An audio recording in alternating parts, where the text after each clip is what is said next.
Malien an ka foli ni tanuni bɛ aw bɛɛ lajɛlen ye an mana kɛ diɲɛ fan fan k'a fɔ aw bɛ ani a denkɛ ani a balimakɛ de dɔ Mamadu Sidibe alias Gandi Malien. Bi an bɛ aw ka émission préférée kɔnɔ émission min ni an b'a wele espace de vérité n'o ye tiɲɛ kɛnɛ. Émission espace de vérité ka jamana kodɔnna wele mun na faamuyalen don mun ka wuli ka jɔ an'u ka cɛsiri ye. Jamana kɔnɔdenw u bɛ se ka don da kelen fɛ cogo min na ka bɔ da kelen fɛ. An bɛ aw bɛɛ lajɛlen fo ka barika da Ala ye k'a fɔ aw bɛɛ ye émission nafa kama Ala ka dongo don da dɔ bɛ fara radio sow kan radio so mun bɛ ka émission diffuser min bɛ se ka to jamana kɔnɔden mana kɛ fan fan u bɛ se ka émission in lasɔrɔ cogo min na émission a bonya kama. O hukumu de kɔnɔna la an bɛ an ka radio so bɛɛ lajɛlen fo mun bɛ nin émission diffuser. A dɔ ye radio islamique ye ni ale bɛ Kolokani, radio Daɲɛ FM ale bɛ Nara, Cikan FM ale bɛ Kolonjɛba, Miracle FM ale bɛ Buguni. Ka na se radio Gɛɲɛka ma ni ale bɛ Fana kɔnɔ. Bi Kitagaw fana ye an wele n'o ye radio Filadugu ye. Radio Filadugu ale bɛ Kasaro, Kasaro bɛ Kita fɛ. A ko ma ko ka kaɲa ni radio Filadugu ye ko Kita bɛɛ lajɛlen fo ka taa se Karata ma. Ani Kita mara bɛɛ a bɛɛ lajɛlen bɛ ni émission sɔrɔ ka sabu kɛ Filadugu FM ye ni ale ye 101.5 an bɛ Filadugu an b'u bɛɛ lajɛlen fo min ye n wele a tigi tɔgɔ ko Amadi Gajo a ko ale bɛ émission diffuser waati bɛɛ ale sababu la Kitaga ninnu bɛ émission sɔrɔ an bɛ an balima Kitagaw an b'u bɛɛ lajɛlen fo k'a fɔ k'u bisimila an ka émission préférée sanfɛ n'o ye espace de vérité. Bi an ka wele sera an balimakɛ dɔ ma ni an b'ale wele ko Sulemani Kulibali. N'a fɔra Sulemani Kulibali a mɛnna jamana kɔfɛ kosɛbɛ kɛrɛnkɛrɛnnenya la États-Unis a ye san 30 ɲɔgɔnna de kɛ a sigilen bɛ États-Unis mais a bɛ faso in kɔnɔ a bɛ wagatinin bɔ a ko jamana in bɛ niveau min na bi a ka kan jamana kɔnɔden bɛɛ lajɛlen k'a ka hakilina di a ka kan jamana kɔnɔden bɛɛ lajɛlen k'a dɔn jamana bɛ danga min na an bɛ se ka jamana in dɛmɛ cogo min na a ko ale fana ka wulikajɔ tɛna na kɛ dɔ wɛrɛ ye kodɔn min b'a la faamuya min b'a la ka se ka bɔ ko fo jamana kɔnɔdenw bɛ se ka dɔn cogo min na parce que jamana bɛ guerre de kɔnɔ n'a bɛ guerre kɔnɔna la fɛn min nafa ka bon kosɛbɛ n'i y'a u jateminɛ communication nafa b'a la kosɛbɛ o hukumu de kɔnɔna la an ye thème ba 3 ɲɔgɔnna ta k'a da ale ma komi a yɛrɛ ka baara ye communication ye a ka se ka ɲɛfɔli kɛ fasodenw ka se ka faamuyali sɔrɔ o la an balima caman ye an wele k'a fɔ nin kunun n'o bɛnna mai kalo tile 5 ma ko les chefs d'état majors généraux de la CEDEAO ko olu ye rencontre dɔ kɛ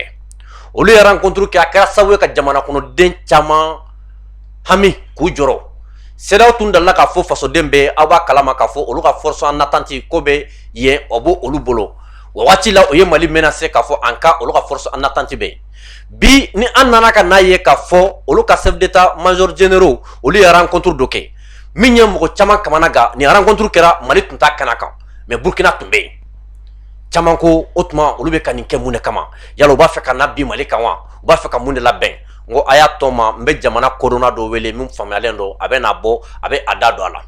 o bɛ na kɛ an ka thème ba fɔlɔ ye Sulemani Kulibali a b'a da don min na a b'a walawala a bɛ dossier in a b'a maîtriser ni an bɔra o yɔrɔ la accord de défense min tun bɛ Mali ni Faransi ni ɲɔgɔn cɛ aw bɛɛ lajɛlen b'a dɔn k'a fɔ Mali ye a dénoncé n'a fɔra ko dénonciation accord militaire la kodɔnnaw mun na faamuyalen don olu ko a kun tɛ dɔ wɛrɛ ye o b'a yira k'a fɔ mɔgɔ min nan'i lakana a dɛsɛra lakana la k'a ka taa i yɛrɛ bɛ se k'i yɛrɛ lakana o b'a yira k'a fɔ an ye Faransi an y'a gɛn o kumakan na caman ye dɔw fɔ dɔw ko Faransi gɛntɔgɔ ma ɲa an ye accord violé an ye caman violé mɔgɔw ka to yen an ta de Mali ye an mago bɛ min na jamana bɛ se ka basigi cogoya min na ni Ala sɔnna Sulemani Kulibali a bɛna a da don nin na ka ɲɛfɔli kɛ aw ye fo ka taa se Nations Unies ka rencontre min kɛra rencontre min ni Irisiw de y'a laɲini k'a fɔ rencontre ka kɛ Mali bɛ yɔrɔ min na bi Mali ni dɛmɛ ka kan san 9 Faransi bɛ an fɛ yan résultat 0 nin thème ba 3 de bɛ an bolo bi an bɛna an da don min na an bɛ min ɲini aw fɛ a ye a commenter ka kɛra bila commentaire la ka j'aime digi ka partage digi sani an ka kuma di an ka maa welelen ma n'o ye Sulemani Kulibali ye an balimakɛ dɔ ye an wele kunun an y'a ka communiqué kɛ a ko an ma ko a dɔgɔnin dɔ tunnen don n'o ye Suyabu Kɛbɛ ye kunun ale yɛrɛ filila a ko Suyabu jagana mais jagana tɛ Sabu kɛmɛ de dɔn a ka tununa sisan a bɛ kalo 2 ani waatinin bɔ ko parce que a tunna depuis le 28 février 2022 ani santé a bɛ kalo 2 ani waatinin bɔ san 14 ni mɔgɔ min kɛra Sabu kɛmɛ i ye fɛn ye i bɛ se ka weleli kɛ 71 76 44 59 71 76 44 59 an balimaw a y'a bisimila a ka émission préférée sanfɛ n'o ye espace de vérité Sulemani i ni ɲantuma marahaba somɔgɔw bɛ di basi foyi tɛ alhamdulillah ala ka tanu jidi amina Sulemani folikan jumɛn de b'i bolo kala se maliyɛnden bɛɛ lajɛlen ma Mali kɔnɔ ani Mali kɔ kan sani an ka dɔn an ka thème kɔnɔna la ayiwa Sidibe i ni ce ni baraji an ka wele kan an wele ka na i ka plateau kan yanni an k'an da don fo fɛla fɔlɔ an bɛ sitanɛ gɛn ka bɔ an kɔrɔ n'an ko awuzu bilahi mina shaitani razim an b'an ka kuma daminɛ ni ala tɔgɔ barikama ye bisimilahi rahmani rahim alhamdulillah an bɛ seli an ka tila sanumanba in kan n'o ye Muhamadu an ko allahumma sali ala seyidina nabiyuna maulana muhammadin sallallahu alaihi wasallam kandi y'an wele ka na nin kɛnɛ in kan an bɛna an da don faso kuma la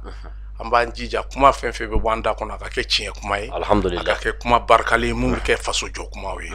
donc vraiment i ni ce i ni baraji ka wele la alhamdulillah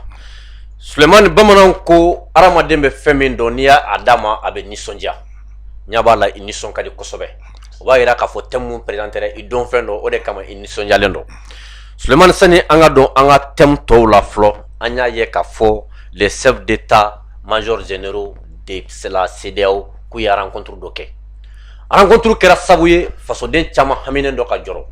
yala ninnu ka rencontre bɛ se ka kɛ cogo di Mali ta la Sulemani a ka d'an ye ka se k'i da don nin na ka se ka walawala jamana kɔnɔdenw ka se k'a dɔn sani an ka se an ka thème tɔw ma Gandi i ni ce i ni baraji ka ɲininkali in na Gandi Mali bɛ position dɔ de la bi Mali bɛ position géostratégique géopolitique Mali position bilama ka bon hali ka tɛmɛ Ukraine kan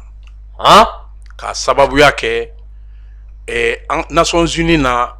anw ni mɔgɔ min bɛ ɲɔgɔn na i yɛrɛ ye kuma introduction na i y'a yira k'a fɔ an ye Faransi gɛn ka bɔ an bara Faransi sigilen tɛ u tɛ sunɔgɔ la u bɛ baara la su ni tile u y'a essayer n'i y'a kɔlɔsi depuis CEDEAO ye sanction ta ka da Mali kan le 9 janvier le 11 janvier Faransi taara résolution dɔ don Nations Unies na pour que ka latitude d'u ma u ka Mali frapper comme u ye Libi kɛ cogo min Russie la ani Chine olu de ye veto kɛ ka sanction bloquer maintenant comme u ɲɛ b'a la Nations Unies niveau la u tɛ se ka résolution sɔrɔ ka Mali gosi donc u tun bɛ fɛ k'a lajɛ OTAN ka taabolo fɛ en Yougoslavie OTAN ye guerre déclarée Yougoslavie là sans passer par les Nations Unies donc u ɲɛ b'a la Russie la ye Ukraine attaqué sans passer par les Nations Unies donc u tun bɛ fɛ k'u rabati Nations Unies de kan comme i ka kuma daminɛ la i ye thème ninnu bɛɛ walawala k'u da taabolo kan an da bɛna to o kuma la inchallah Russie la ka réunion d'urgence extraordinaire min kɛra Nations Unies na o de filɛ ka fɛn dɔ ta ka bila taabolo kan hali OTAN u tɛna se ka bɔ k'u bɛna Mali gosi cogo di parce que Russie la ka personnel n'u ka jamanadenw bɛ an ka jamana kɔnɔ bi n'i ye Mali gosi i ye Russie la gosi c'est pourquoi an k'i ma ko Mali bɛ géopolitique géostratégie de kan an b'o de kɔnɔna na anw jɔyɔrɔ bi n'i y'a bɔ k'a yira anw Malidenw yɛrɛ la an tɛ da la k'a fɔ anw ka jamana de kɛra tan bi a ka bon cogo min na diɲɛ m'a bolo nin ye barika de ye alhamdulillah nin ye ala ka ko de ye kuma o kuma a bɛ fɔli min kɛ ko Mali ye barika jamana ye nin de b'a yiri la donc ni chef d'état-major général des armées de la CEDEAO n'i y'a san 10 de bientôt bin kelen don an kan olu ma deli ka nin réunion sugu organiser u ma deli ka n'anw ma assistance la hali n'i dun y'a jateminɛ CEDEAO histoire la Libéria kɛlɛ kɛra le Mali a été présent là-bas Nigériens yɛrɛ bɔra k'a fɔ ka armée malien tanu ka se degré ma armée ma participer o kɛlɛ la min sera k'i jɔyɔrɔ fa comme armée malienne y'a kɛ cogo min Sierra Leone welewele bilala anw kan an taara an y'a jɔyɔrɔ fa ye mais bin kɛra anw kan en 2012 CEDEAO sɔrɔdasi kelen ma don an ka jamana kɔnɔ yan ka na comme u filɛ ka na min daminɛ sisan ko u ka chef d'état-major ka ɲɔgɔn ye ka force lawuli comme la fois passée u y'a fɔ cogo min ko force d'attente b'u bolo donc nin ko minnu filɛ nin an kana ta kulonkɛ la donc an ni mɔgɔ min bɛ ɲɔgɔn na a fɛɛrɛ ka bon n'a ye Nations Unies lajɛ a dɛsɛra a ye OTAN lajɛ a dɛsɛra min ye olu yɛrɛ ka force ye o bɛ an jamana an farafin ɲɔgɔn de utiliser k'olu bila baara la olu yɛrɛ bɛ baara min kɛ u b'a kɛ ka tɛmɛ olu yɛrɛ kan donc an kɔni an sigilen don k'u lajɛ mais a bɛ bali n na k'a fɔ ninnu bɛna sɔn CEDEAO bɛna k'u bɛna kɛlɛ kɛ Mali fɛ mais an sigilen don k'u lajɛ donc bin kɛra an kan san 9 ka don san 10 na bi an y'an ka contribution kɛ organisation kɔnɔ ka taa an ka sɔrɔsiw bila ka taa kɛlɛ kɛ mais bin kɛra an kan fo bi aw kun ma wuli k'aw jɔ sisan de aw bɛna bɔ u ka communiqué dɔ yɛrɛ kɔnɔ ko u bɛna CEDEAO commission bɛna lajɛ ko ka financement ni équipement dɔw kɛ ko ka di ni force mɔgɔ ninnu ma pour que k'u labɛn k'u équiper k'u sigi donc san 10 olu labɛnko e yɛrɛ bolo bi olu labɛnko ye mun ye bi e yɛrɛ bolo bi olu labɛnko ye mun ye c'est-à-dire Mali ye fɛn dɔ de kɛ k'a yira diɲɛ mɔgɔ la wagati tɛmɛna yan nɔ u kun kɛlen don k'an ka sɔrɔsiw de kɛ yɛlɛko fɛn k'a fɔ u tɛ sɔn kɛlɛ ma u bɛ boli Gandhi dans l'histoire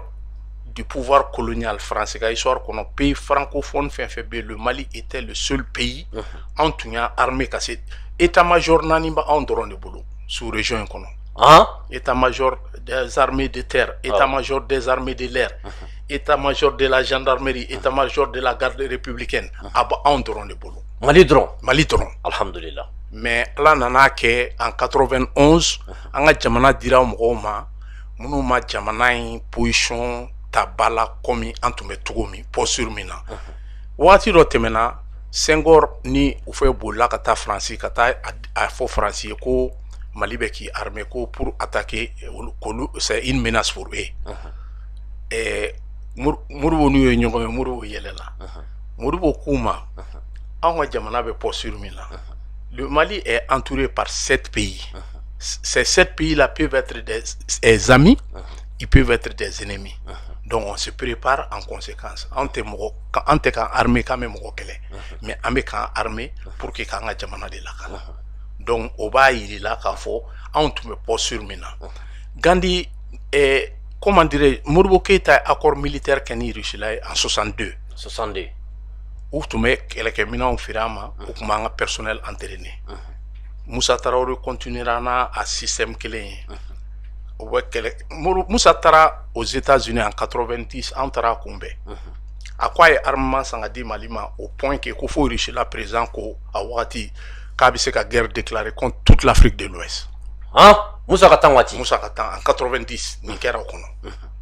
donc Moussa bɔra fanga la coup d'état kɛra Moussa la en 91 donc minnu ye mara ta o kɔnɔna na kana se fo an binni ma en 2012 mun de kɛra an ka équipement taara min armée force taara min an ka kɛlɛkɛcɛw taara min mun de kɛra an ka se ka bɔ k'an compter bɔ donc non an sera k'o kɛ an t'a kɛ ka mɔgɔ kɛlɛ o diɲɛlatigɛ la i bɛ historique de kɛ k'a lajɛ ne bɔra yɔrɔ jumɛn ka na n bɛ yɔrɔ min mun de y'a kɛ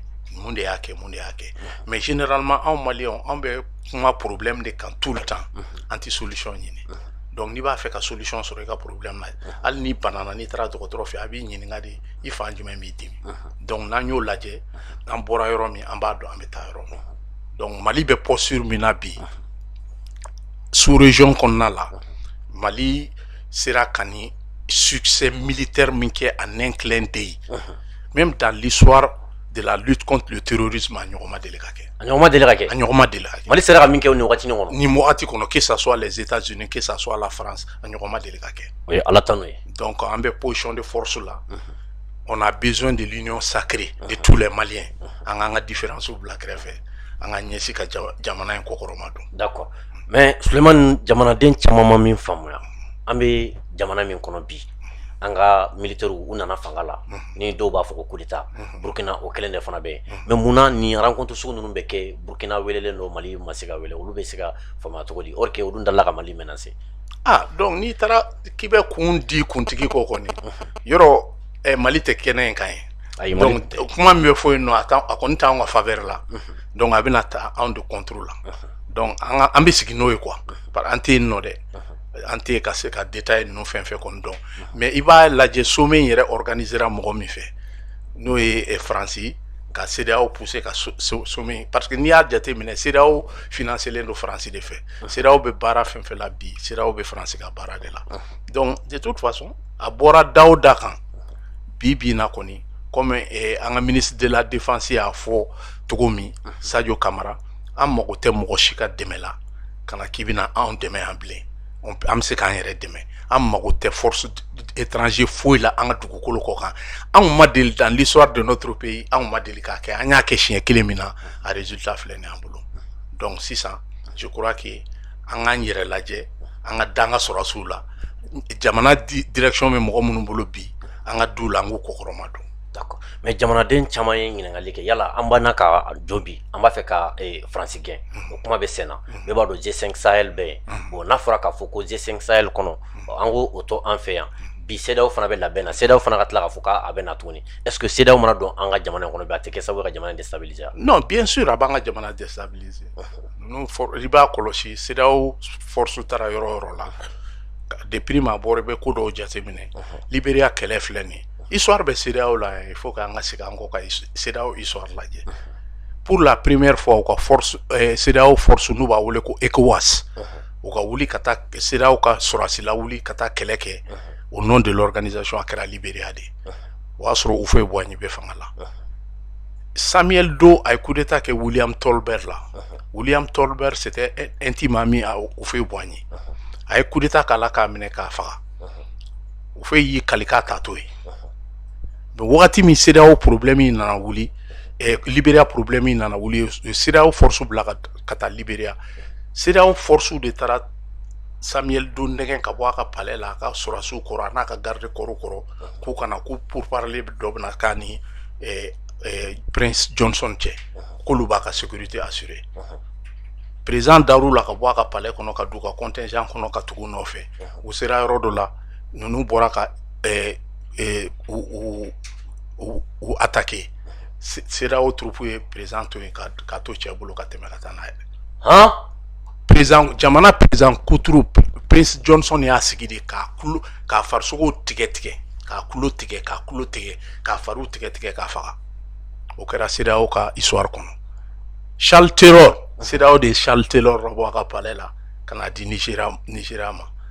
donc an bɛ min fɔ quoi ni ko in tɛ kulonkɛ ou bien k'a fɔ ko kuma ka d'an da ye k'an bɛna sigi jabaraniw ɲɛfɛ k'a fɔ mais historique de bɛ ko ninnu kɔnɔ c'est pourquoi an y'a ɲini an ka président fɛ ale ka yɛrɛ ka laɲini tɛ dɛ malidenw de ka laɲini no sibiri a kana da ka bɔ Mali kɔnɔ i b'a kɔlɔsi hali u y'a convoquer mun kɛ ka taa Ghana n'a kun taara walayi kɔlɔlɔ b'a kɔnɔ kɔlɔlɔ b'a kɔnɔ i bɛ historique kɛ k'a lajɛ pouvoir colonial la France ka histoire la France ye Afrique jamana ɲɛmɔgɔ 22 chefs d'état français mi assassiné Afrique kɔnɔ Allahu Akbar a fɔlɔ daminɛna Silvio Olympio la Togo président fɔlɔ a y'a décidé wagati min k'a bɛ bɔ zone franc na CEDEAO France fa zone kɔnɔ k'a yɛrɛ ka wari créer 3 jours après France ye sɔrɔsiw wuli ka na ale ka so résidence ani Amérique ambassadeur ka résidence de tun tugulen no ɲɔgɔn na a ye kogo ta k'i cun ka jigin ambassadeur ka résidence kɔnɔ France ye Amérique ambassade wele ka demande fɛ k'u ka président labɔ k'a di sɔrɔsiw ma u y'a labɔ k'a d'u ma u y'a assassiné à la porte donc anw tɛ kulonkɛ la o anw tɛ kuma la an kun fɛ o minnu b'a ɲɛna ko CEDEAO ko kuma ye an b'a fɔ la ko an bɛ CEDEAO contrôle la i tɛ se ka den wolo ka tila ka ko contrôle la CEDEAO hakilina bɔra Musa Tarawele ni Nigeria président de la munna Musa Tarawele ye Nigeria président sugandi ka u ka na ni hakilina ye k'a da tableau kan Musa Tarawele b'a dɔn k'a fɔ zone franc contrôle bɛ CFA contrôle bɛ France de bolo mais n'a a ye franc anglophone jamana dɔ ɲini ka partenariat kɛ n'o ye an ka communauté créer an yɛrɛ ka wari créer o de la a ye association ɲini Nigeria fɛ et puis jamana tɔ ninnu kana don o la an sirannen tɛ CEDEAO ɲɛ o minnu b'a fɔ k'an ka bɔ CEDEAO la an kana bɔ CEDEAO la kuma t'o yɔrɔ bolo mais baara bɛ ka kɛ cogo min sisan u tɛ ka baara k'u yɛrɛ tɔgɔ de la u bɛ ka baara kɛ mɔgɔ wɛrɛ de tɔgɔ la o mɔgɔ min dun o nana anw fɛ yan n'o ye France ye san 9 an y'an ka diɲɛ fɛn bɛɛ ta ka d'u ma ka da u la san 9 olu de taara tasuma don Libi la ka tila ka anw baden dɔw bɛ yen nɔ k'u armé ka terroriste ta kana bi an kana kɛlɛ bi an kan an sigilen tɛ ni kɛlɛ min kana tasuma don an ka jamana la ka tasuma don an ka jamana la ka tila k'a fɔ an ka jamana ɲɛmɔgɔ minnu bɛ transition wagati la o kɔnɔna na a ye lettre ci anw bɛna an bɛna aw dɛmɛ e nana kana tasuma don an ka jamana kɔnɔ i tilala ko an ka lettre ci ka an bɛn'i dɛmɛ Gandi dɛmɛ in a kana kɛ maliyɛnw kɔnɔ k'o ye kumasuli ye kumasuli tɛ jamana bɛɛ ka histoire la jamana caman bɛ i bɛ jamana fɛn fɛn ye position de force la bi wagati dɔ kɛra la u ka histoire kɔnɔ kɔlɔlɔ y'o sɔrɔ siga t'a la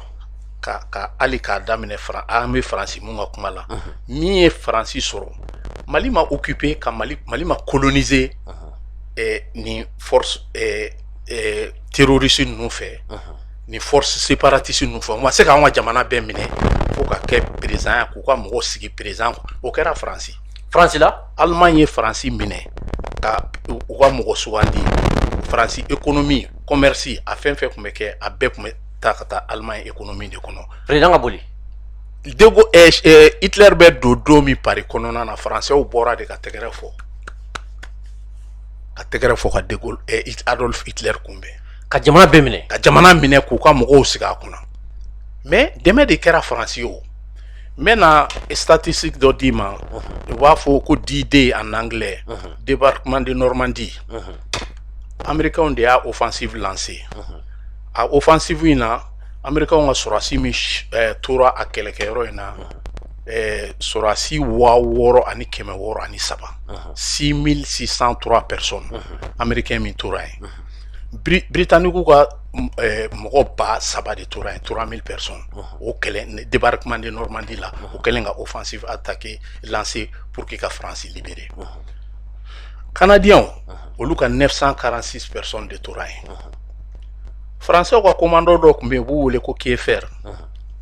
o mɔgɔ 10 de tora yen Faransi commando olu ninnu minnu nana Faransi libéré olu ka nombre mun sara yen a nombre lajɛ i k'a lajɛ Français min sara Faransi libéré la olu ka mɔgɔ 10 de tora yen Faransi yɛrɛ ka mɔgɔ 10 Faransi deuxième guerre mondiale la Faransi libéré tɔ force alliée ka sɔrɔdasi minnu tora Faransi défani na Faransi yɛrɛ ka sɔrɔdasiw ma to o défani na Afrique jamana min tora force alliée c'est-à-dire Amérique et Angleterre Canada les forces alliées quoi olu ka nombre min tora ni kɛlɛyɔrɔ in na Faransi yɛrɛ ka sɔrɔdasi hakɛ o ma to yen mais Amérique ye Faransi u ka force militaire to Faransi o wagati kɔnɔna na o Faransi nana sigi a sen kan dɔɔni k'a sigi a sen kan fo 1965 u nana ye k'a fɔ ka armée fort la u y'a ɲini américains fɛ k'u ka bɔ américains ko k'u ka temps d'u ma u b'u préparer u bɛ bɔ Faransi bɔra net a ye bɔ tout de suite o sen fɛ Faransi yɛrɛ bɔra OTAN na k'a ka armement nucléaire préparerli daminɛ ka Amérique sɔrɔdasiw gɛn ka b'u bara mais Amérique m'olu kɛlɛ o Amérique m'u kunna da Amérique m'u neni n'aw nana anw fɛ yan k'aw ka sɔrɔdasi damadɔ tora kɛlɛ la aw bɛ bɔ a b'anw neni a b'an ka jamana ɲɛmɔgɔw neni a bɛ mun mana da sago a b'o fɔ an ka jamana ma an ka miiri ko ye an ka mɔgɔ caman tora Faransi kɛlɛ la kɛlɛ min an ka kɛlɛ tɛ kɛlɛ min a kɛra yɔrɔ la min t'an ka yɔrɔ ye an ka intérêt foyi t'a la foyi an nana an nɔfɛ k'an ka taa aw dɛmɛ an ka deuxième guerre mondiale dɔrɔn tɛ an tɛ kuma première guerre mondiale kan n'o tɛ Mali sɔrɔdasi min tora première guerre mondiale la Afrique jamanakaw sɔrɔdasi ma to a la mais an ka deuxième guerre mondiale dɔrɔn ta non seulement an ka sɔrɔdasiw tun bɛ t'u dɛmɛ misiw tun bɛ faga Gawo k'a don avion kɔnɔ pour que ka taa Faransi armée de ravitailler dumuni na Mali kɔnɔ yan kɛlɛ bannen Cameroun Français africain minnu ye Faransi dɛmɛ deuxième guerre mondiale la u jiginnen Cameroun guerre bannen u y'u ka droit revendiquer Faransi ye 5000 personnes de assassiné u la minnu wulila ka taa aw dɛmɛ k'aw libérer 5000 personnes Cɛrɔyi min kɛra Dakar anw yɛrɛ kɛrɛfɛ yan n'u bɛ minnu wele ko tirailleurs sénégalais u wulila k'u ka droit revendiquer Faransi ye gendarmerie wuli ka na k'u jɔ kan kɔnɔ ka kisɛ c'u la u kaburu bɛ Sénégal a kaburu in a gardiennage bɛ Faransi de bolo Kulubali bɛ ka nin photo mɛn mɔgɔ tɛ se ka nin lamɛn k'a fɔ k'i bɛ kɛ Faransi fɛ n bɛ k'i fɛ Sidibe ani n tɛ k'i fɛ problème t'o yɔrɔ bolo anti ɲɔgɔn fɛ o faransi t'anw fɛ an t'u fɛ u b'u ka intérêt de défend an fɛnɛ kan ka i y'u ka jamana ɲɛmɔgɔ dɔ ye ko la France n'a pas d'amis la France a ses intérêts an ma nkalon tigɛ o bon f'anw fɛnɛ ka don hakilina de kɔnɔ Gandhi anw fɛ yan bi Mali kɔnɔ anw bɔra an taara kɔfɛ o an ni tubabuw ye baara kɛ an denw ni tubabuw san 30 États-Unis o tɛ voilà kɛlɛ mana bin jamana kan Amérique filɛ nin guerre du Golfe filanan in avec George W. Bush mɔgɔw bɔlen a kalama k'a fɔ Américains commencelen ka bɔ a kalama k'a fɔ ko a fɔli min kɛra ko masiba fɛn min bɛ Saddam Hussein bolo k'a bɛna a bɛ fɛ ka utiliser ko ka tiɲɛni kɛ n'a ye ko nkalon kun don ko guerre labɛnna ko k'a fabriquer de pour que u bɛ taa bin Iraki kan la population américaine a commencé à protester u siranna a kɔlɔlɔ kɔrɔ a kana ka taa kɛ Vietnam cogo sugu y'u bolo u ye loi dɔ introduit dans le Sénat américain u bɛ loi min wele ko Patriotic Act Patriotic Act ye jumɛn ye d'habitude Amérique système bɛ cogo min ni polisi y'i lajɔ n'a a bɛ fɛ k'i arrêter n'a ye k'i bɛ infraction na i kan ka arrêter a b'a fɔ a ma ko you have the right to remain silent anything you say will be used against you in a court of law you have a right to an attorney if you cannot afford one will be appointed to you o jumɛn ye tu as le droit de garder le silence tout ce que tu vas dire tout de suite là ça sera utilisé contre toi à la justice donc tu as le droit à un avocat ni avocat t'i bolo avocat dɔ bɛ appointé ka d'i ma o b'o de wele ko Miranda right i ka droit civique mais Amérique kelen ka ni sariya introduit Sénat kɔnɔ Patriotic Act u ye nin loi suspend police fédérale bi se k'i lajɔ k'i minɛ n'a soupçonné la ko i ye ennemi tu es un ennemi de l'État k'i bɔra k'i kuma kuntan fɔ jamana ma u bɛ wuli u b'i minɛ question t'i bolo droit t'i bolo ka avocat ta u b'i minɛ u sago la k'i interviewer u sago la wagati min y'u diya u b'i bila donc fo maliyɛnw k'a dɔn k'a fɔ ko jamana mara kulonkɛ tɛ quoi janfa ani bɛnbɛnbɛn min bɛ Mali contrôle la bi n'an y'a faamuya an b'an bolo di ɲɔgɔn ma k'an ka jamana bila ɲɛfɛ. D'accord. Suleiman tiɲɛ yɛrɛ la nin kɛra sababu ye ka ne yɛrɛ fari faga kosɛbɛ ka dɔn k'a fɔ Faransi de sera ka nin bɛɛ lajɛlen kɛ Mali la i bɛ maliyɛnden dɔw fana sigilen k'a fɔ k'u bɛ Faransi ka intérêt défend Faransi dun mana kɛ togo togo Faransi ka den yɛrɛ tɛna na sɔn togo si la k'a bɛ jamana wɛrɛ ka intérêt défend Faransi kan tiɲɛ yɛrɛ la nin détail ninnu b'a a to an b'a dɔn k'a fɔ Faransi ye jamana min ye nin b'a to Suleiman an bɛ taa i da maga première guerre mondiale ni deuxième guerre mondiale tout ça deuxième guerre mondiale la kosɛbɛ i y'a yira an ye Faransi dɛmɛ ka tami o 2012 kelen fana la bin nana ka na kɛ Mali kan togo min na an b'a fɛ k'i da don o la a bin kɛra togo min na fo ka taa se bi accord de défense min tun bɛ Mali ni Faransi ɲɔgɔn cɛ accord de défense a nana ka na ban yala e bolo an bɛ yɔrɔ min na bi kun tun b'a la an ka nin accord de défense bɔ ani Faransi ɲɔgɔn cɛ wa parce que san kɔnɔntɔn bɛ yan dɔw ko k'u ye baara kɛ dɛ ayiwa bisimila résultat bɛɛ kuma a yɛrɛ ma o et puis e ko accord de défense tɛ o Faransi tɛ accord ye jumɛn e bɛ n'i sigi ne bɛ n sigi an bɛ kuma an bɛ bɛn fɛn dɔ kan o de ye accord ye mais ne ye fɛn dɔ labɛn ka na di ne ma ko ne k'a signer o tɛ accord ye o donc accord de défense ni yɔrɔnin ka fɔ mɔgɔw ka nin k'a faamuya kosɛbɛ quoi e de ye sɛbɛn labɛn ka na di anw ma Gandhi Mali tun ye bilala position dɔ de la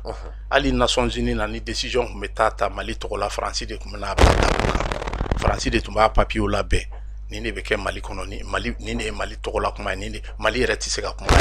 Nations Unies na Faransi de bɛ kuma Mali tɔgɔ la ni problème de bɛ Mali kan nin de bɛ tan c'est à dire o kɛra tiɲɛ o kɛra ngalon o de bɛ taa o de bɛ taa en compte hali ni dɔ bɛ fara MINUSMA nombre kan Faransi de bɛ na n'a ye a fɔ ni hakɛ bɛ fara kan ni hakɛ bɛ kɛ tan a bɛ kɛ tan cogo la donc n'i y'a jate minɛ accord ma i ka ɲininkali kɔnɔna na bin kɛli min kɛra an kan 2012 et puis mɔgɔw bɛ Faransi nali jate minɛ Mali kɔnɔ k'a kɛ Serval ka nali de en janvier 2012 non Faransi force tun bɛ Mali kɔnɔ yan o tun bɛ yan misaliya la 2012 MNLA mɔgɔw kɛlen ka les 3 régions n'u ye Gawo k'u ka gouverneur k'u ka présidence ye ka Bilal Akcherif sigi comme président Mujawo ni MNLA karila ɲɔgɔn na Mujao mɔgɔw ye MNLA dérouté k'u gɛn ka bɔ gouvernement kɔnɔ a kɛlɛ senfɛ Bilal Aksheri blessé a kɛlɛ la français troupe wuli kana do ka Blaise en complicité avec Blaise Compaoré ka Bilal Aksheri blessé len ta ka taa n'a ye Burkina ka a furakɛ yen nɔ ka tila ka pick-up caman bila ka MNLA mɔgɔw ta ka bɔ Gao kɔnɔ ka taa n'u ye Burkina ani Mauritanie o y'a sɔrɔ français force bɛ an fɛ yan nɔ illégalement kama déclaré donc u don ko fɔlɔ tɛ anw fɛ yan Serval nali ye kelen n'i y'a kɔlɔsi 2012 ka Cheikh Modibo to premier ministre ya la demande min kun kɛra France fɛ an mago bɛ appui aérien ni renseignement de la et puis hali lettre min dira Ala ka hinɛ Jango Sissoco la a bɔra k'o de fɔ lettre ma ci ko France ka sɔrɔdasiw ka don an fɛ yan a fɔra ko ka appui aérien di an ma ani renseignement yɛrɛ ka sɔrɔdasiw bɛ kɛlɛ kɛ u sɔnn'o ma an ye kɛlɛ daminɛ kɔna Mali armée de kɔna libéré fo Gao an selen Gao k'an b'an diriger ka taa Kidal France ko niet en ce moment u nana don n'u ka troupe ye ka tɛrɛ ci an ni ɲɔgɔn cɛ kan olu de bɛ don yen o seulement b'a dɔn n'i ye France jate minɛ France ye kɛlɛ kɛ diɲɛ yɔrɔ o yɔrɔ France kelen ma wuli ka taa kɛlɛ kɛ o fanga t'u la u tɛ se k'o kɛ u tɛ se k'o kɛ toujours bɛ mɔgɔ dɔ de associé u la u b'a dɔn Adradesi Focas la o wagati soi-disant Ansardine de tun bɛ yen u nana ni Tchadiens de ye an ka sɔrɔdasiw bɛ yen olu pɛrɛlen don k'u bɛ don fara aw kan ka taa kɛlɛ kɛ a ko an ka sɔrɔdasiw tɛ don mais a bɛ taa force étrangère de ta Tchadiens de ta ka na olu ka aw dɛmɛ ka libération kɛ libération kɛlen ka ban tuma min France nana interdit Mali armée la ka don Kidal kɔnɔ ka tɛrɛ ci wagati dɔ la an ka armée yɛrɛ u suɲɛ k'u ɲinan mangolonta to u ni Gamu ka frappe kɛ ANEFIS fɛ ka na k'u bɛna u selen ANEFIS armée française ye tir de sommation kɛ an ka armée ɲɛfɛ ko an ka sɔrɔdasiw tɛ don u y'an ka sɔrɔdasiw empêché ka don kelen filanan an ye Kidal an donna wagati dɔ kɔnɔ Kidal Gamu n'a ka troupe an ye Kidal minɛ m'a dɔn ni hakili b'a la a don a fɔlen conseil des ministres la ko Mali armée Kidal minɛ président ni ministre bɛɛ ils étaient tous jubilants olu la ka tɛgɛrɛ fɔ mais mun de kɛra France y'an ka président wele ka menace kɛ mun de la an donna Kidal kɔnɔ an ka président ko non k'ale ma autorisation di France ye 200 hommes de déployés ka bɔ Abidjan ka na Edria ɲininkara a kuma la a m'a sɔsɔ a ko olu nana ko mais k'olu ma kɛlɛ kɛ k'olu tun bɛ fɔ olu jɔlen bɛ ka ko cogoya de lajɛ ko MNLA de tilala ka armée dérouté ko ka armée gɛn ka bɔ Kidal kɔnɔna na ko caman bɛ nin ko ninnu kɔnɔ Musa Mara ka taali Musa Mara a n'an ka ministre de la défense ni ministre caman u bɔra Bamako ka étape bɛɛ kɛ mais u selen Gao k'u bɛna Kidal kɔnɔ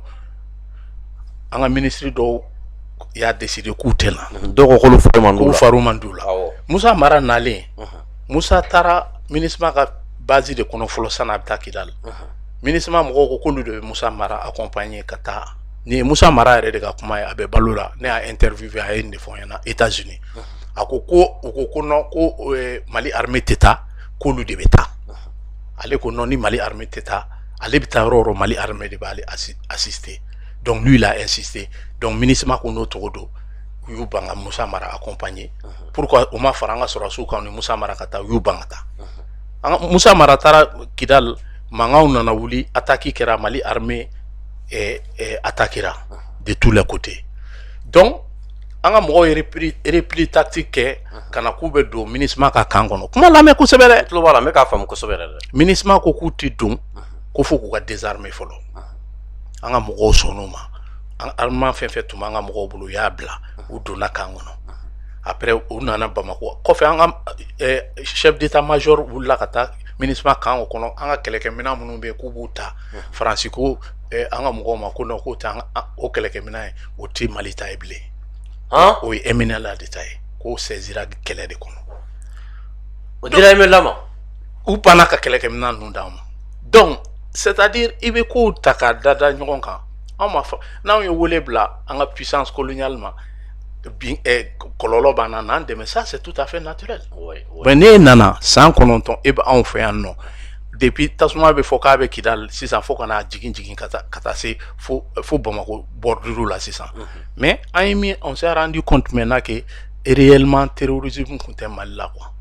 I ye kɛlɛ fɛn fɛn diɲɛ kɔnɔ bi u b'o terrorisme de utiliser France b'o la Amérique b'o la ka taa jamanaw déstabiliser n'o tɛ u bɛ Libi déstabiliser don min Libyen tun b'i diya ka tɛmɛ dugu tɛ diɲɛ dugukolo in kɔ kan min tun b'i diya ka tɛmɛ Libyen den kan. A tun tɛ ɲɛnama a tun tɛ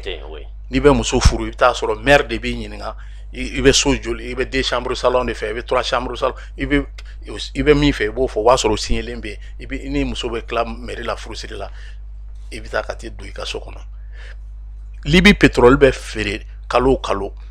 Libyen kelen kelen bɛɛ dividende wari dɔ bɛ tila u bɛɛ bɛ salaire sɔrɔ a la kalo o kalo. I ye baara kɛ ma baara kɛ. Voilà donc démocratie ko kuma nin kuma cɛnyin dɔrɔn de don n'o tɛ France bɛ partenariat la ni jamana caman ye qui ne sont pas démocrates.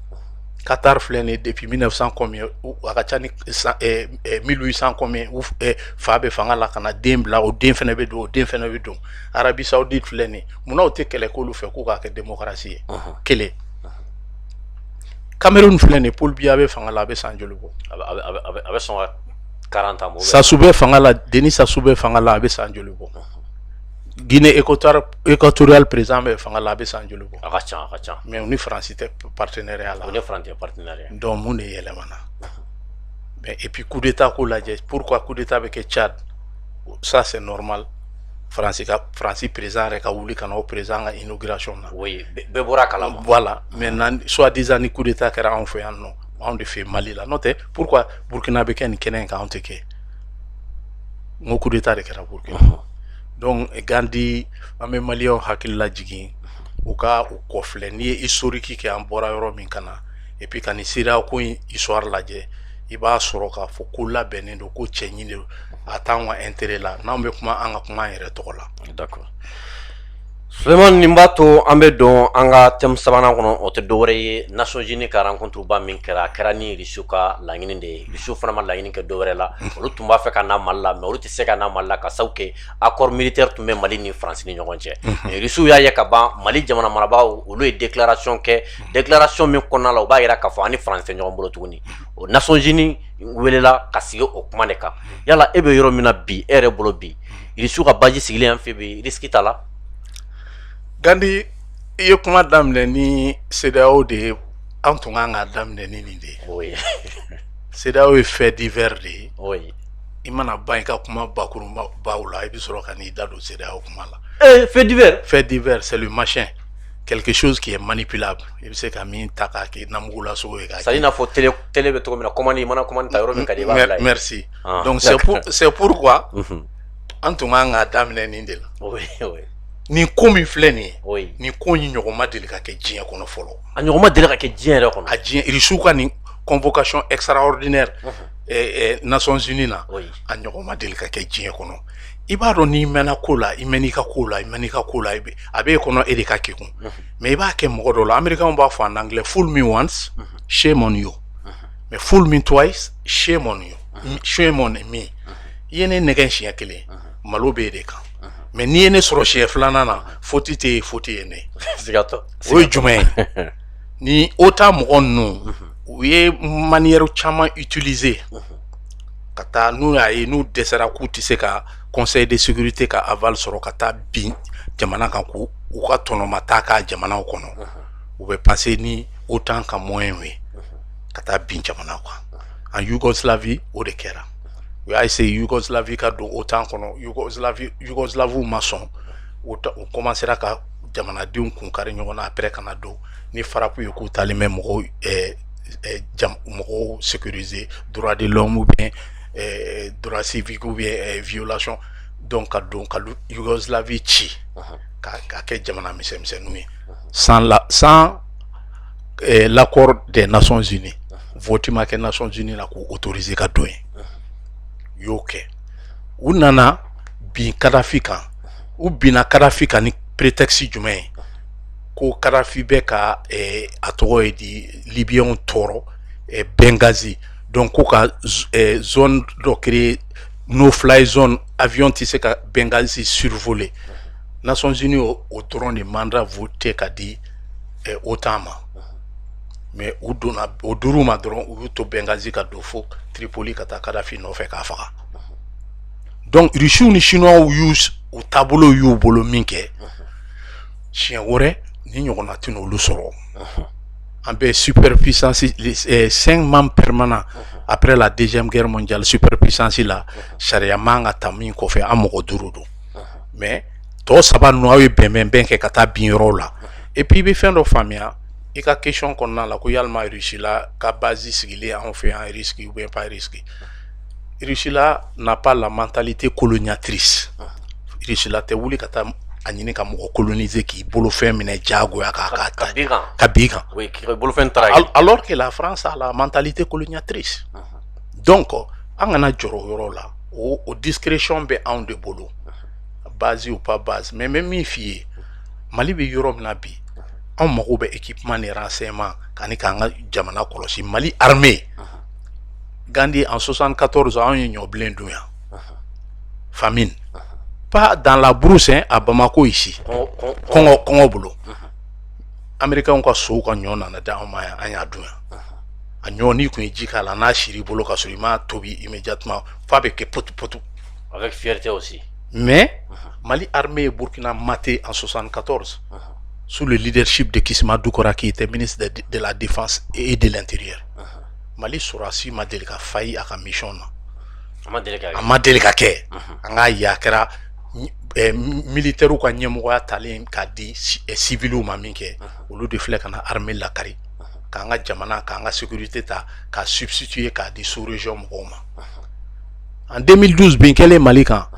député mouvement front de refus mɔgɔ dɔw taara États-Unis an fɛ a b'a la ko non Sanogo ka fanga bila n ko karamɔgɔkɛ aw politicien do aw ko Sanogo ka fanga bila ni Sanogo ye fanga bila o sɔrɔsiw de do bi bin kɛlen no Mali kan aw bɛna mun de kɛ ah non n b'a dɔn Alassane Ouattara ye cɛ min ye a tɛna Mali to nin bolo in kan Mali ah ni ye Mali député dɔ de ka kumakan ye c'était le député de Buguni mais n tɛna mɔgɔ tɔgɔ fɔ awɔ a bɛ faamu ko Alassane ye cɛya wale jumɛn kɛ Afrique continent kɔnɔ ni e b'a fɔ ko an ka jamana kuturu ko an b'a to Alassane ka bolo kan o y'a sɔrɔ CEDEAO ɲɛmɔgɔya bɛ Alassane de bolo c'est pour te dire que ninnu y'an ka jamana ta ka se yɔrɔ min na donc maintenant Russie ka nin problème nin filɛ nin ye Russie ye nin jamana ninnu wele ka n'u lasigi yɔrɔ an bɛ bɔ an ka sɔrɔsiw bɛ bɔ u bɛ kuma caman fɔ a bɛ mɔgɔw ɲɛna ko siranya don Faransi an ka espace violé u y'a kɛ ni siɲɛ hakɛ na an kuma n'u fɛ u y'u ka moteurs faga u ye nin kɛ an bɛ k'a bɛɛ noter de k'a bila k'a bila légalité kɔnɔ Faransi tɛna anw entraîner k'anw bila erreur la k'an k'u ka appareil gosi ka taa u kana kɛlɛ déclarer an na k'an ka armement fitinin min b'an bolo pour le moment k'a bɛɛ neutraliser comme u ye min kɛ Côte d'Ivoire mais anw b'a yira diɲɛ mɔgɔ la nin de bɛ ka kɛ yan na loi internationale dɔ bɛ yen nɔ pays souverain bɛɛ ka espace aérien a man ka survoler ka sɔrɔ i ka yamaruya t'a kɔnɔ n'a kɛra les pays signataires la actuellement Algérie kɛlen don k'a ka missile défense système activé parce que Algérie est membre signataire donc maintenant Russie la ye ni sommet extraordinaire in convoqué ka nin jamana 4 wele ka fara jamana 5 tɛ yan k'a yiru la Mali bɔra ka fɛn fɔ prévu la a filɛ nin a filɛ a photo filɛ a prévu filɛ a filɛ nin a filɛ nin a filɛ nin sɔsɔli t'a la a bɛ k'u ka fɛnw violer ka sɔrɔ u ka yamaruya tɛ o ye kelen ye mais an bɛ min fɔ aw ɲɛna Mali bi kunu a bɔra k'a fɔ ko accord militaire t'aw ni ɲɔgɔn cɛ donc accord militaire t'aw ni ɲɔgɔn cɛ anw ka sɔrɔsiw anw ka jamanadenw bɛ Mali kɔnɔ bi Yesu kota k'u lasigi k'a yir'u la donc mɔgɔ o mɔgɔ n'i ye Mali attaquer k'anw ka jamanadenw to comme an filɛ cogoya min na a b'i n'a fɔ i ye Russie la de attaquer Yesu y'o yɛrɛ diɲɛ bɛɛ la diɲɛ bɛɛ kɔ dɔn ko a yira olu yɛrɛ la u ka fɛ u tun bɛ jɛ jugu min labɛnna u bɛ fɛ ka Nations Unies outrepasser pour que ka Mali attaquer cogoya wɛrɛ min na Russie la a yir'u la an ka sɔrɔsiw bɛ yen gare à celui qui va tenter k'a fɔ k'i bɛ Mali attaquer diɲɛ histoire la ɲɔgɔn ma deli ka kɛ o ma deli ka kɛ fɔlɔ a ɲɔgɔn ma deli ka Mali yira diɲɛ jamana bɛɛ la Mali est intouchable an bɛ yan oui aw donna c'est comme n'a ye Mali attaquer c'est comme a ye Russie la attaquer donc fɛɛrɛ min b'u kɔnɔ n'u kɔnɔ Faransi sigilen yelenna taabolo kan de o ma se ka kuma date Gandhi an bɛ don min na i ko bi ni miseli donna Mali kɔnɔ bi maliyɛnw b'a ye système de radaru b'an bolo mais min kɛra Faransi ka kɔlɔlɔ ye Faransi binna yɛrɛ de ka janfa kɔnɔ Faransi tun ma sigi n'a ye k'olu bɛ se ka gɛn ni teliya in na togo la ka bɔ Mali kɔnɔ parce que n'i y'a kɔlɔsi en 2012 Faransi donna équipement militaire fɛn fɛn a bɛɛ ye génie militaire de équipement lourd o tun bɛ kan pendant 9 ans o bɛ k'an ka ressources bɔ f'u b'a to k'a bila kɛrɛfɛ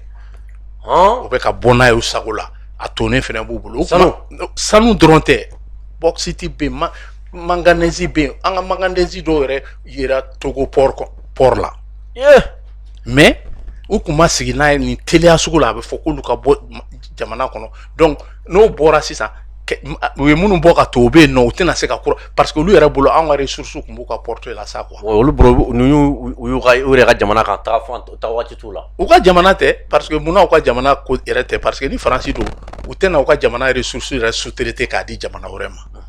c'est-à-dire u sago quoi hali ka Mali ressources dɔw sous-traiter k'a di Europe jamana wɛrɛw ma Faransi y'o bɛɛ kɛ anw na yan san 9 an ma kum'u fɛ mais bi n'i nana balu la donc a kɛlen don k'u kɔnɔna fili u paniquelen don donc CEDEAO ka sommet ni min kɛlen filɛ on a un oreille attentif on a un œil attentif an b'u lajɛ an b'u kɔlɔsi mais a mana bɔ yɔrɔ yɔrɔ ma an kɔni labɛnnen don k'u sigi kuma kɔnɔ donc Mali bɛ yɔrɔ min na bi o de kama n k'i ma ko Mali nafa ka bon ka tɛmɛ hali Ukraine kan. D'accord. An ka émission sera a kuncɛ yɔrɔ ma sinon émission nafa ka bon kosɛbɛ parce que i donna historique kɔnɔ togoya min na tiɲɛ yɛrɛ la nin b'a to maliyɛndenw b'a dɔn k'a fɔ mɔgɔ minnu bɛ ka Faransi kɛlɛ kun bɛ Faransi la parce que ka taa depuis deuxième guerre mondiale bannen Faransi ye min kɛ Afrique jamanadenw na fo ka na se bi ma Faransi bɛ ka balo an na o togoya kelen de la ni Ala sɔnna ni i siɲɛ fɔlɔ mais nin tɛna k'i siɲɛ laban ye ka sabu kɛ analyse kɛra togo min na vraiment n yɛrɛ wasara kosɛbɛ n wasara kosɛbɛ n ye contenu ni togoya min na vraiment a ye an nimisi wasa kosɛbɛ voilà n'a fɔra k'i ka kuma Mali transition yɛrɛ ka sani kuma kuncɛ kuma ka d'i ma transition bɛ danga min na bi e yɛrɛ bolo a bɛ togo di a bɛ ka taga sira min kan sira in bɛ togo di bi non transition in quoi an wasalen de don aw wasalen don Gandhi aw tɛ se k'a faamuya aw maliyɛn minnu bɛ Mali kɔnɔ yan anw maliyɛn minnu tun bɛ kɔfɛ anw kun tɛ se k'an disi gosi sous région jamana si la n'a ni mɔgɔ kun kumana u b'an n'a fɔra k'i ye maliyɛn dɔrɔn k'i ye maliyɛn u b'i lagosi mais bi anw bɛ tagama la avec fierté anw kun kɔrɔtannen de b'an jɔ la k'an ɲɛ jɔ n'i bɛ ɲɛnɛmaw lasira i bɛ su gosi wa n'i ye su gosi ɲɛnɛma bɛ siran ɲɛnɛmaw b'a dɔn an ye a daminɛ Faransi min gosili la donc o ka hakilina jiginna k'a yira kolon farafin minnu bɛ anw yɛrɛ fɛ yan nɔ n'u bɛ Faransi a essayer k'u bɛ Faransi ka jɔnya baara la u k'a dɔn k'a fɔ wagati dɔ de kuma sera la jeunesse malienne actuelle est éveillée u bɛ diɲɛ ni e bɛ iPhone san ka di den ma cogo min Macron bɛ iPhone san ka d'a den ma o cogoya kelen de la donc an bɛɛ bɛ information sɔrɔ à temps réel ɲɔgɔn fɛ denmisɛnninw b'o o posture de la et puis j'ai vu beaucoup de patriotes maliens actuellement minnu wulilen don k'u jɔ anw kɔni anw si sera yɔrɔ min na anw bɛ aw dɛmɛ n'a de k'aw dɛmɛ ka kurun se dankun na ka an bɛ se ka guidance ni réalité min di aw ma mais pour que ka kuma lasurunya la dɔrɔn Faransi ko in na an ka kuma nɔgɔya ɲɔgɔn bolo maliyɛnw k'a faamuya adamaden k'i yɛrɛ fɛ fɛn bɛɛ bɛ daminɛ o de la Gandhi image dɔw bɛ n bolo n'i y'a ye n bɛ tila k'a ci ma Syriens ka réfugiés bɛ baji kan u bɛ bateau flottant kɔnɔ la marine grecque u n'u ka bateau min na k'u b'u ka bateau couler pour que k'u bɛɛ lajigin ji kɔnɔ u ka sa u y'a jɛ u la siɲɛ filanan na u ye marifa de bɔ ka kisɛ ci u ka bateau flottant na ka bateau couler muso ni denw b'a kɔnɔ ani cɛw k'u faga pour que u kana don Europe kɔnɔ donc an bɛ min fɔ ka da o yɔrɔ kan fɛn min filɛ an bolo nin ko Mali o de y'anw ta ye taa yɔrɔ foyi wɛrɛ t'an na ka bɔ kuma kɔnɔ kolon français minnu b'a fɔ la ko Faransi ka b'anw dɛmɛ Faransi bɛ nin kɛ tan n'a nin kɛra tan nin bɛ tigɛ tɛ Faransi ka intérêt min bɛ anw bolo anw ka o intérêt tɛ Faransi bolo ne ye maliyɛn de l'extérieur de ye hali an ka ressortissants minnu bɛ Faransi u bɛ baara minnu kɛ Français wɛrɛ tɛ sɔn a baara ma mais olu bɛ baara ni économie min kɛ k'a sɔrɔ o tɛ comparer France bɛ économie nafa min sɔrɔ anw kun Gandhi Afrique continent mun mɛn anw ka déficit juru min bɛ Afrique la dette 800 milliards euros o de juru bɛ Afrique continent mun mɛn la mais France kelen juru min bɛ France kelen na 2600 milliards euros o de bɛ France la o de juru bɛ France la o bɛ se ka n'anw dɛmɛ yan o fana bɛ juru ta dɛ bon o bɛ se ka n'anw dɛmɛ yan non France bɛ balo juru de la bon donc k'a yira aw la k'a fɔ dɛmɛ don o don k'i bɔ k'i bolo ja yen dɛ c'est pas la solution ninnu France ka goudron kelen ne ye Bagadayi de ye an bɛ se ka Mali kɔnɔ ko France ye goudron kelen min da promenade des Angevins o filɛ ka min da Arayeda la sirajan kelen o kɛra coopération Bamako Paris ni la ville d'Angevin donc o goudron kelen de France n'o tɛ anw ka développement fan o fan na an ye usine minnu jɔ an y'an ka jamana bâti cogo min na a baara fanba bɔra Chine ani Russie la de France ka dɛmɛ foyi t'an kan donc an ka kan yɛrɛ ye an ka kan yɛrɛ fɛ an ka kan ka jamana fɛ. Merci beaucoup Sulemani Kulibali n b'i fo. Merci. K'a f'i ye tiɲɛ yɛrɛ la n wasara nisɔndiyara kosɛbɛ. Merci. Nin b'a yira an na k'a fɔ invité bɛ mɔgɔ min yira an na a ye karisa wele nin b'a yira an na k'a fɔ u ma fili. N y'o de fɔ an bɛ émission kɛ mais jamana kɔnɔdenw de bɛ a ɲini an fɛ u bɛ messages ci an ma u bɛ an wele n ye karisa ka débat dɔ lamɛn a wele i ka na n'a ye espace de vérité kɔnɔ kodɔnna dɔn fasoden ɲuman dɔn faso in kanu b'a la o hukumu de kɔnɔna la n y'i wele ka na plateau sanfɛ nin tun ye an ka thèmebaw ye n b'a fɔ vraiment merci beaucoup. Merci. Ala k'i sara ala k'i si caya faso in ye i ka se ka mɛn ka an bilasira ka information ninnu di an ma a bɛ an wasa. An b'a fɔ ala ka an bɛn a ɲɔgɔnna wɛrɛ ma wasalaam. Merci beaucoup. Merci infiniment.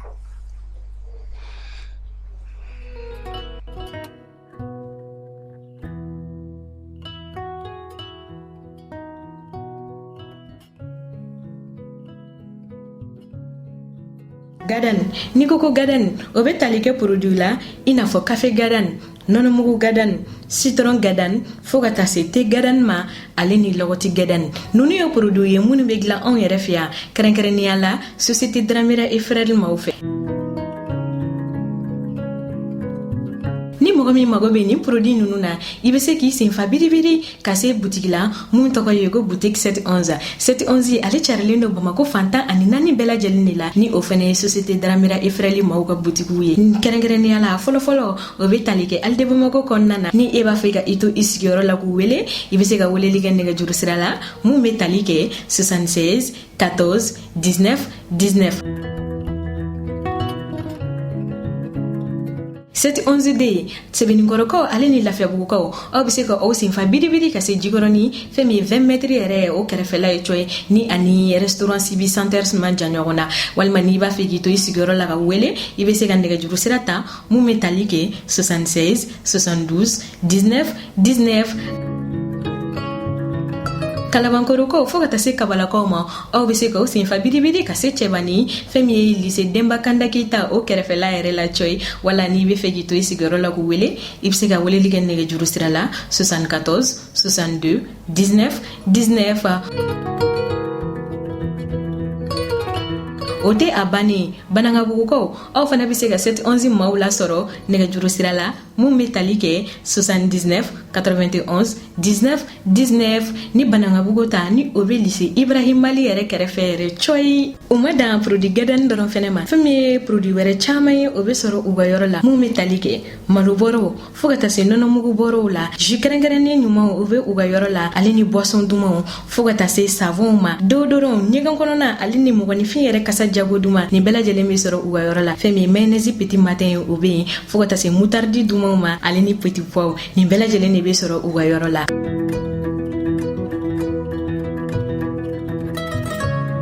Ka wasa sɔrɔ dumuniko ta fanfɛla fɛ a fɔ ko société Dramera et Frères lafiya bulonba.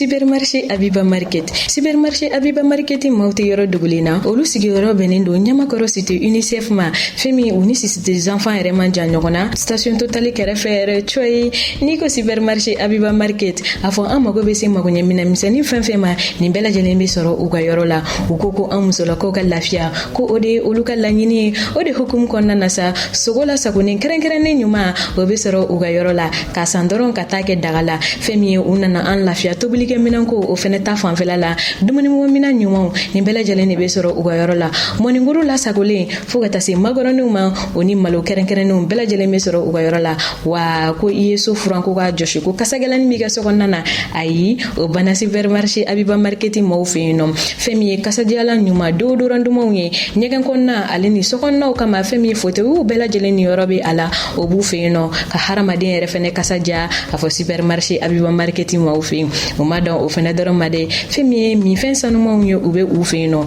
mini jubola fogata se boisson énergétique ani anga sukiro du mauma nono keno u fi nono ko musukoro mo bela jeleni be uga yorola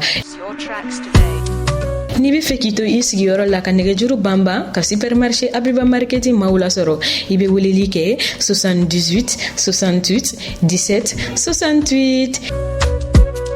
supermarché Abiba Market en la fiara. Purchase your tracks today.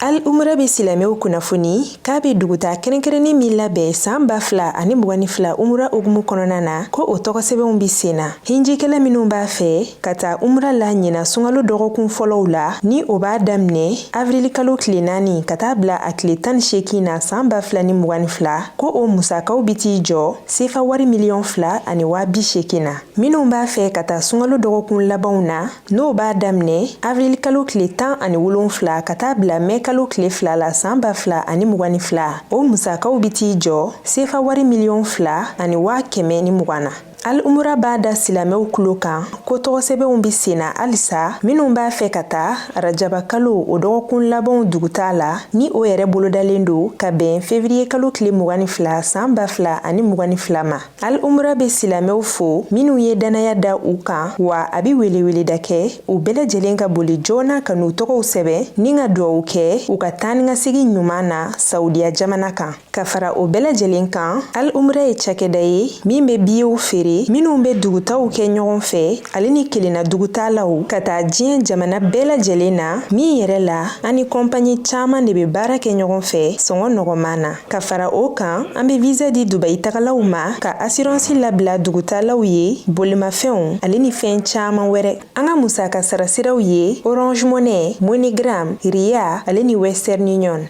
Al umra sigiyɔrɔ bɛnnen do immeuble Fatoumata Soumaré ma rue Baba Jara porte 460 ka ɲɛsin immeuble Jige 3 ma nɛgɛjuru siraw 20 24 34 78 20 24 24 74 walima 64 28 28 15 64 78 88 68 68 76 51 juru walima 76 15 77 84 anga email alomrabas@yahoo.fr anga bololo sira http://alomra.com